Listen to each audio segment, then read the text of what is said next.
Selamat datang di channel Alur Donghua.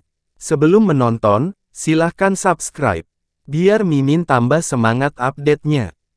Ketika Zenith Yin mendengar pendeta Taoqi menuduhnya menyembunyikan sesuatu, dia dalam hati mengerutkan kening dan mengutuk rubah tua yang licik. Namun, tidak satu pun dari ini dikhianati di wajahnya. Ekspresi Zenith Yin menjadi tegas dan dia dengan dingin berkata, "Saudara Qi, Anda telah menanyakan ini lebih dari sekali sebelumnya. Dan setiap kali, saya telah menjawab bahwa anak muda Han ini dengan kejam membunuh cucu saya di aula surgawi. Itulah sebabnya saya harus menangkapnya hidup-hidup, sehingga saya dapat memurnikan jiwanya." Pendeta Tao itu menggelengkan kepalanya dan berkata, "Hehe, Saudara Wu telah mengatakan ini selama 2 tahun terakhir, dan saya percaya itu. Namun, Saudara Wu telah menghabiskan waktu yang lama di sini, tidak mau terganggu oleh Pulau Yin yang mendalam dan pertempuran koalisi Starfall di sisi lain. Jika itu hanya demi membalaskan dendam cucumu, bukankah aku saja sudah cukup?" Kemudian seolah-olah memeriksanya, pendeta Taois itu menatap Zenith Yin dengan senyum misterius dan perlahan melanjutkan, selain Zenith Yin, 1000 gerbang pencerahan telah diam-diam mengirim Elder Breakwater mereka, dan 3 pembudidaya Nas Chen Sol lainnya telah tiba di Laut Bintang Luar dengan penampilan terselubung. Kapan pulau kedalaman menakjubkan kita menjadi begitu menarik sehingga akan menarik perhatian begitu banyak pembudidaya kelas tinggi? Dan dalam 2 hari terakhir, saya telah memperoleh informasi konkret bahwa mereka sedang mencari orang yang sama seperti Anda. Anak bermarga Han, Saudara Wu, tolong beritahu saya bahwa mereka juga ingin membalaskan dendam cucu mereka." Hati Zenith Yin bergetar dan wajahnya menjadi sedingin es, tapi dia tetap diam. Pendeta Tao melihat bahwa hati Zenith Yin goyah dan dia dengan tenang terus membujuknya, "Tidak perlu bagi Saudara Wu untuk terus menyembunyikan ini tanpa tujuan.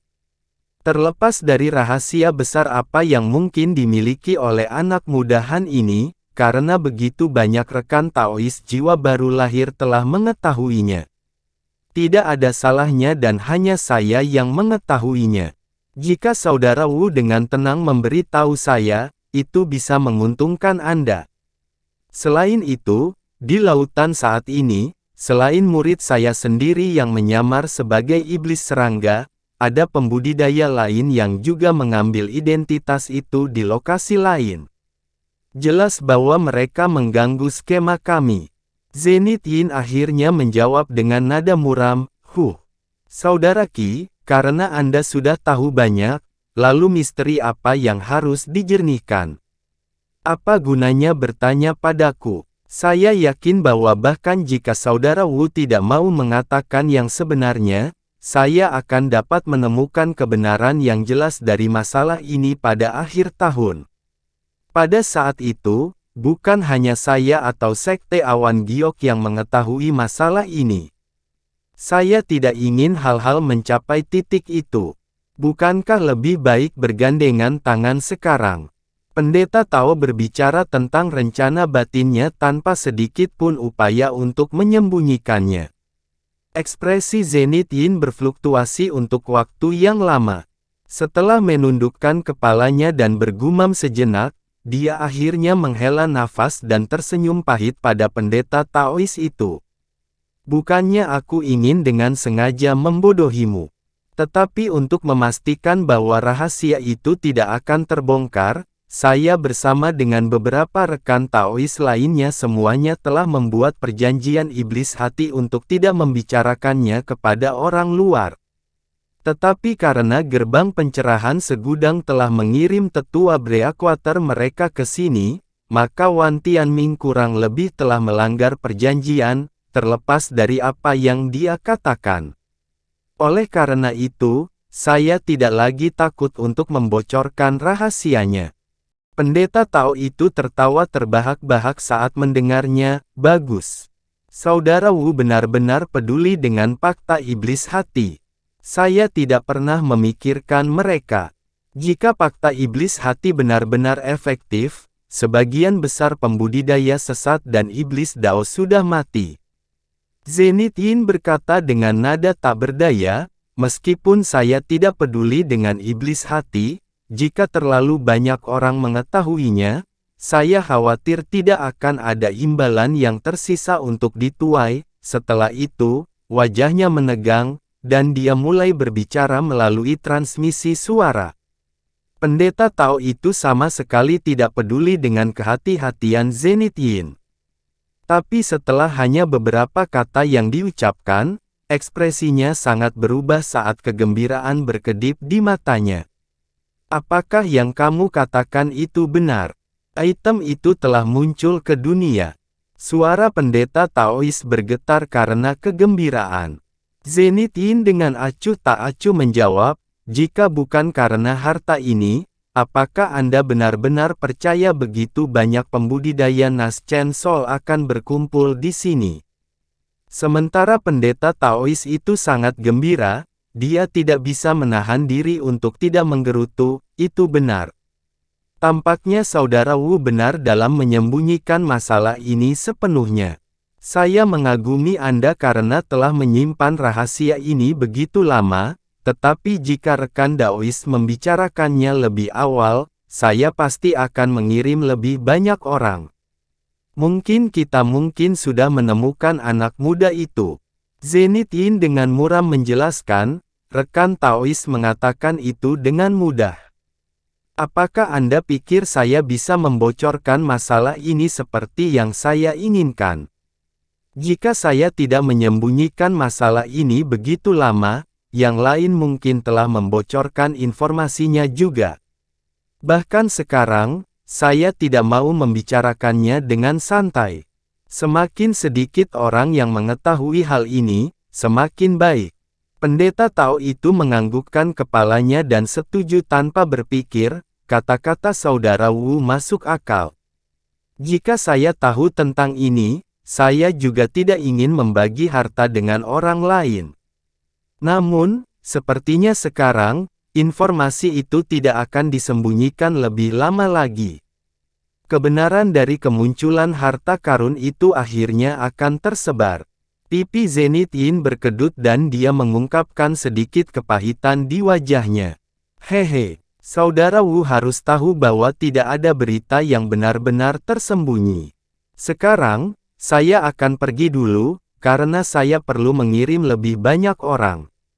Mari kita selangkah lebih maju dari yang lain dalam mencari anak muda itu.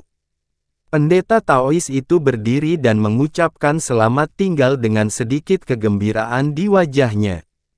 Zenith Yin tidak melakukan apapun untuk menghentikannya. Setelah berdiri dan menangkupkan tinjunya padanya, dia memperhatikan pendeta Taois itu ketika dia meninggalkan ruangan. Zenith Yin kemudian duduk kembali di kursinya dan tetap tidak bergerak dengan senyum pahit di wajahnya. Sejak kata keuntungan diucapkan, pendeta Taoki menjadi lebih energi sementara Zenith menjadi cemas. Tapi sepertinya memberitahunya tentang kuali surgawi adalah langkah yang tepat. Anak mudahan itu telah melarikan diri ke lokasi yang tidak diketahui dan tidak meninggalkan jejak. Seandainya Hanli tidak memusnahkan para pembudidaya awan giok, Zenith Yin akan percaya bahwa Hanli telah berhasil menjalankan rencana pelarian yang licik. Dan benar-benar melarikan diri ke pulau binatang iblis lainnya. Tetapi karena dia tidak lagi punya waktu untuk menunggu, dia hanya bisa menarik dukungan dari kekuatan lokal, Sekte Awan Giok. Dia hanya bisa mengambil satu langkah pada satu waktu. Zenith Yin merenungkan tentang keuntungan dan kerugian dari aliansi ini sebelum menghela nafas panjang, membuat ruangan menjadi hening. Di bagian lain laut, seorang pemuda berjubah biru dengan penampilan biasa dengan dingin melirik beberapa pembudidaya kelas rendah dengan jijik. Ada segerombolan serangga emas perak berdengung di atas kepalanya. Iblis serangga. Seorang kultivator setengah baya di antara kelompok itu meneriakkan nama itu dengan ketakutan. Ketika pemuda itu mendengar ini, dia dengan dingin terkekeh dan tanpa berkata-kata menunjuk ke arah mereka, menyebabkan awan serangga segera menyebar ke langit. Meskipun pembudidaya kelas rendah ini melakukan yang terbaik untuk melindungi diri mereka sendiri dengan harta sihir, mereka benar-benar tertutup oleh serangga terbang dalam sekejap. Setelah beberapa saat, para pembudidaya benar-benar menghilang tanpa jejak. Pemuda itu mengambil kantong penyimpanan yang tertinggal dan dengan tidak setuju berkata, "Kamu berani berjuang untuk hidupmu dengan kultivasimu yang sedikit. Kamu melebih-lebihkan dirimu sendiri." Dia kemudian dengan santai memilih arah dan terbang ke kejauhan sebagai seberkas cahaya biru. Beberapa saat kemudian, cahaya putih tiba-tiba melintas dari suatu tempat di udara untuk mengungkapkan pembudidaya formasi inti awal dengan wajah pucat. Dia melirik ke arah pemuda itu menghilang dengan ekspresi yang tidak sedap dipandang. Kemudian dengan gigi terkatup, dia terbang ke arah yang berlawanan. Setengah bulan kemudian, Han Li akhirnya kembali ke pulau kecil dalam kabut ini.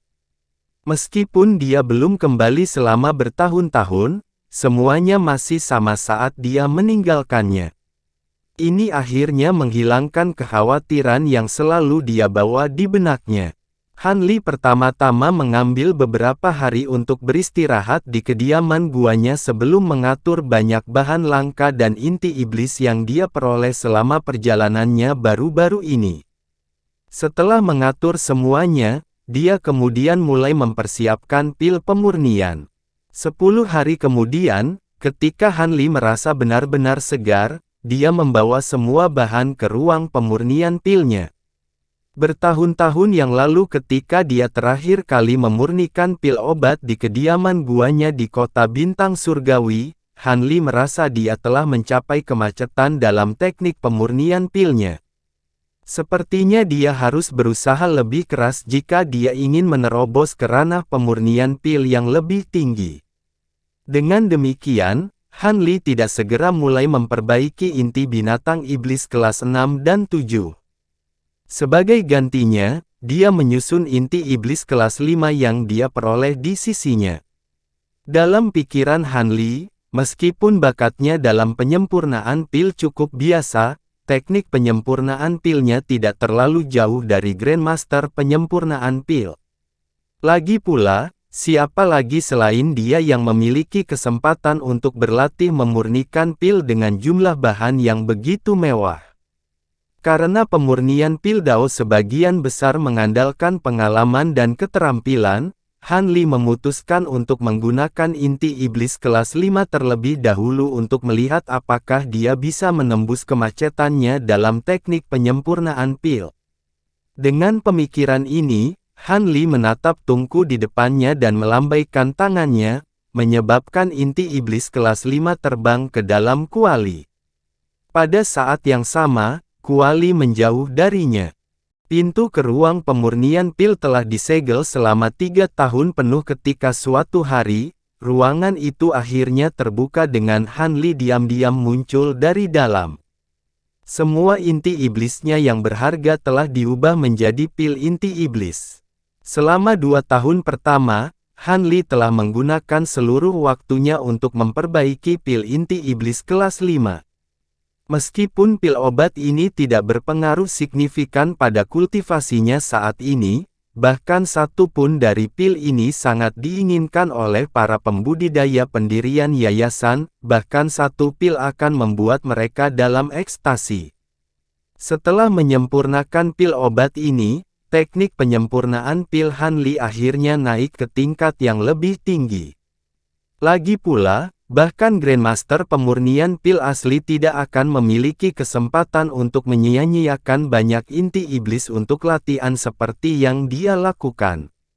Master penyempurnaan pil biasa hanya dapat menggunakan sekitar 40 inti iblis sebagai latihan dalam hidup mereka.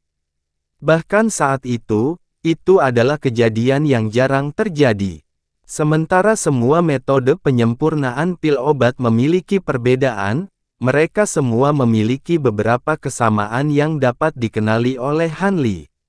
Setelah menyempurnakan begitu banyak pil obat yang berharga ini, Han Li mampu dengan paksa meningkatkan teknik penyempurnaan pilnya ke tingkat yang dikabarkan ada sedikit di atas Grandmaster penyempurnaan pil. Akibatnya, ini sangat meningkatkan peluang keberhasilan saat menyempurnakan inti iblis kelas 6 dan 7 menjadi pil, sangat menyenangkannya. Bahkan Han Li tidak mau menyia-nyiakan barang-barang berharga seperti inti iblis kelas 6 dan 7. Setelah Han Li selesai memperbaiki semua inti iblisnya, dia menghabiskan 1 bulan penuh untuk beristirahat. Pada bulan itu, Han Li mengitari kamar serangganya berkali-kali, mengamati perbedaan antara kumbang pemakan emas 3 warna dan kumbang pemakan emas yang tidak bermutasi. Sementara Han Li sedang memurnikan pil, dia menyuruh bonekanya bergantian antara memberi makan rumput rok pelangi kedua kelompok kumbang pemakan emas. Namun, ini mengakibatkan Han Li menemukan sesuatu yang mengerikan.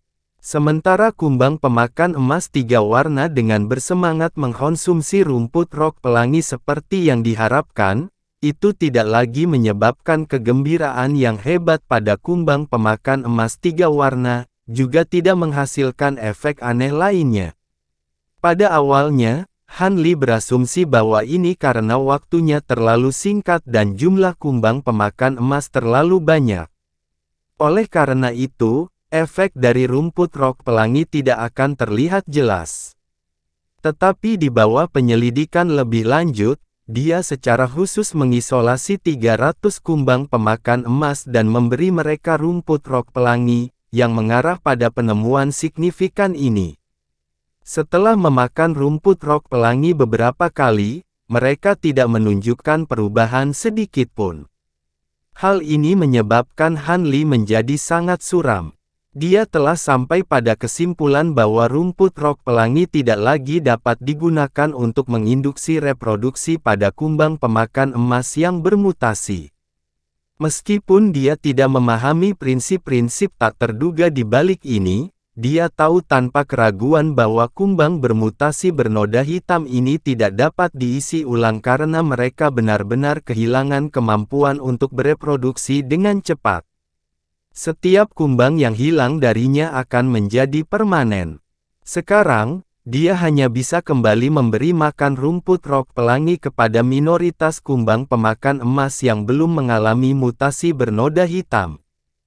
Setelah memberi makan rumput rok pelangi ke kumbang pemakan emas yang tidak bermutasi berulang kali, mereka menjadi semakin ganas, tampak seolah-olah mereka akan segera bereproduksi. Setelah itu diurus, Han Li kemudian memasuki pengasingan sekali lagi dengan kejernihan pikiran yang diperbarui. Dengan bantuan yang disiapkan dari semua jenis pil obat, Han Li berencana untuk mencapai lapisan ke-8 dari seni pedang Azure Essence sebelum menangani tahap formasi inti pertengahan. Duduk di atas tikar jerami di ruang tertutup, Han Li mengeluarkan botol obat dari kantong penyimpanannya, dan menuangkan pil obat merah menyala ke tangannya yang menyerupai buah lengkeng. Setelah Han Li menelan pil itu, dia mulai merasakan panas dari kekuatan obat yang keluar dari perutnya. Dia kemudian diam-diam menggumamkan mantra untuk lapisan ke-8 dari seni pedang saat dia perlahan menutup matanya.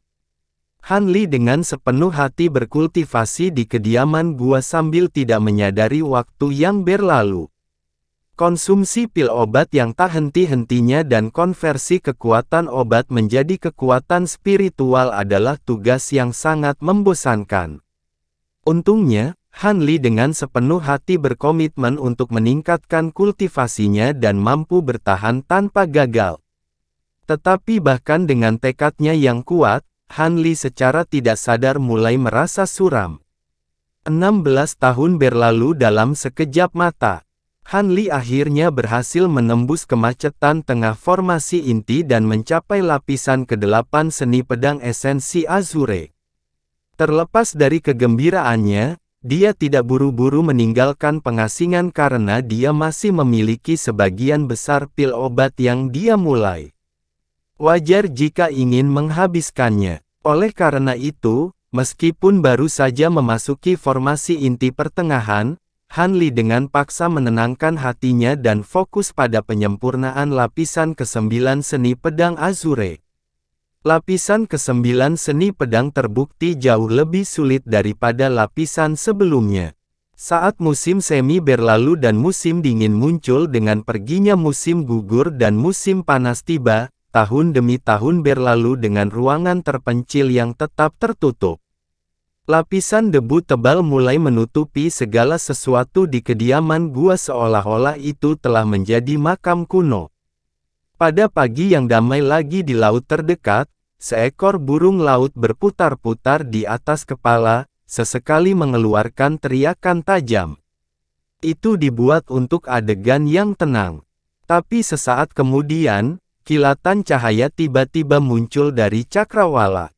Beberapa garis cahaya biru dan merah terbang ke arah kabut laut dengan cara yang tidak teratur.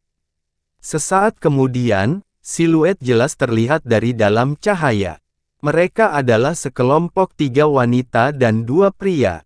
Terlepas dari pembudidaya pendirian yayasan awal, seorang pria parubaya, sisanya semua pembudidaya ki kondensasi. Mereka semua adalah pemuda yang berusia antara 17 hingga 24 tahun. Mereka bingung terbang dengan terburu-buru, kadang-kadang melihat ke belakang mereka seolah-olah seseorang mengejar mereka. Terengah-engah, seorang wanita muda di antara mereka berkata, "Paman Sun, mari kita beristirahat sejenak di kabut laut. Kalau tidak, kita tidak akan bisa bertahan ketika mereka mengejar kita." Wanita muda itu memiliki wajah bulat dan mata besar, sementara dia biasanya terlihat sangat imut. Pada saat ini, dia berkeringat, dan kulitnya pucat seolah-olah kekuatan sihirnya berada di ambang kelelahan. Ini, pria parubaya itu berhenti dan melihat 3 pembudidaya ki kondensasi lainnya. Meskipun mereka tampak dalam kondisi yang sedikit lebih baik, mereka sepertinya tidak bisa bertahan lebih lama. Setelah ragu-ragu melihat ke belakang mereka, dia dengan enggan setuju. "Baiklah, kita akan pergi ke kabut dan memulihkan kekuatan sihir kita. Kemudian kami akan segera pergi setelahnya. Meskipun kita berada pada jarak yang cukup jauh dari mereka, mereka mampu mengejar kita tanpa henti, jadi akan lebih baik untuk berhati-hati. Jika mereka berhasil menyalip kita, mustahil untuk bertahan hidup." Masing-masing pemuda menyatakan kelegaan setelah mendengar ini. Kultivasi mereka benar-benar dangkal. Mampu terbang di sini sudah mencapai tingkat kemampuan mereka. Meskipun mereka tahu akan sangat berbahaya untuk berhenti, mereka tidak dapat melakukan sebaliknya. Oleh karena itu, rombongan itu terbang ke kabut laut. Tidak lama setelah pesta memasuki kabut, seorang pemuda kekar berusia 20 tahun dengan penuh harap berkata, "Kabut laut cukup tebal di sini. Mungkin kita bisa menunggu di sini dan menyembunyikan diri dari pengejaran mereka." Jangan pikirkan itu. Meskipun kita tidak tahu bagaimana mereka berhasil melacak kita, sedikit kabut tidak akan menyembunyikan diri kita dari mereka. Semua orang terbang lebih rendah dan melihat apakah ada terumbu yang bisa kita gunakan untuk beristirahat. Kita bisa memulihkan kekuatan sihir kita lebih cepat jika kita duduk. Pria parubaya itu membantahnya, menyebabkan pemuda kekar itu memerah dan menggantung kepalanya. Yang lain mengikuti dengan cermat setelah pembudidaya pendirian yayasan, tidak berani ketinggalan. Setelah beberapa saat, wanita muda berpakaian kuning itu tiba-tiba berteriak kaget, "Yi! Ada sebuah pulau di sini." Terlepas dari teriakan wanita itu, pulau itu terlihat jelas setelah mereka memasuki kabut yang dalam. Mereka saling memandang dengan cemas. Seorang wanita berpakaian biru dengan penampilan biasa berkata dengan ketakutan, "Mungkinkah ada semacam binatang iblis di sini?"